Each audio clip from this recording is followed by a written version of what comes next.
il y a une formule populaire en français, c'est apprendre à laisser. Mais il faut aussi, il y a des choses qu'il faut prendre, et des choses qu'il faut laisser. C'est donc apprendre et à laisser, en fait, la bonne formule. Comment ça veut rien dire. Et la capacité de discernement, justement, c'est de savoir ce qu'on doit garder et ce qu'on doit laisser. Je reviens à la formule évangélique, séparer le bon grain de l'ivraie. Et aussi, ne pas jeter le bébé avec l'eau du bain.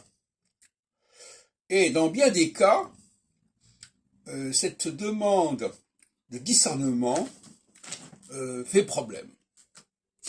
Soit on accepte tout, soit on rejette tout. C'est le cas en astrologie, par exemple. La plupart des gens, soit ils rejettent toute l'astrologie, soit ils acceptent toute l'astrologie. Bon, alors ça, c'est ce que moi... Donc, à mon avis, en astrologie, il y a beaucoup à prendre et beaucoup à laisser. Laisser, ça veut dire laisser de côté. Moi, c'est ma philosophie épistémologique. Je considère qu'il y a certaines choses de l'astrologie qui sont à garder et d'autres qui ne sont pas à prendre. Elles sont pas à prendre simplement parce qu'elles ont été prises par erreur. Pour moi, chaque fois que quelque chose doit être abandonné, c'est que ça a été pris par erreur. Les planètes transplutoniennes, ou transsaturniennes, évidemment, ont été prises par erreur. Même les planètes du centre, Mercure, Vénus, Mars, Jupiter, ont été prises par erreur.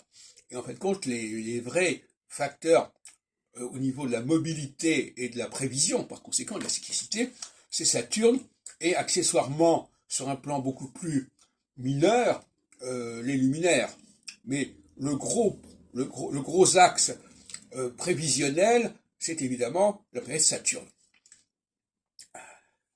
qui d'ailleurs ne fait pas partie de l'Olympe, hein, Saturne étant le père des dieux, si on peut dire, de certaine manière, et Saturne a d'ailleurs une vitesse de révolution de 28 ans, etc., qui est extrêmement raisonnable, parce que ça permet d'avoir des périodes de 28 ans, mais aussi des périodes de 14 ans, ce qui permet de structurer la vie des gens de manière intéressante, ce qui n'est pas le cas avec une structuration année par année, et ce qui n'est pas le cas, évidemment, pour des structurations à base de 84 ans, etc. Bon, enfin bref, peu importe.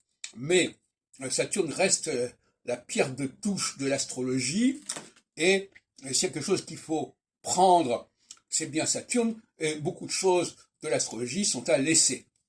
Y compris, d'ailleurs, au niveau zodiacal, il faut prendre, évidemment, les axes, la division en 4 au niveau des saisons, à revoir éventuellement, comme on sait, mais la division en 12 est tout à fait superfétatoire et inutile, quelque part.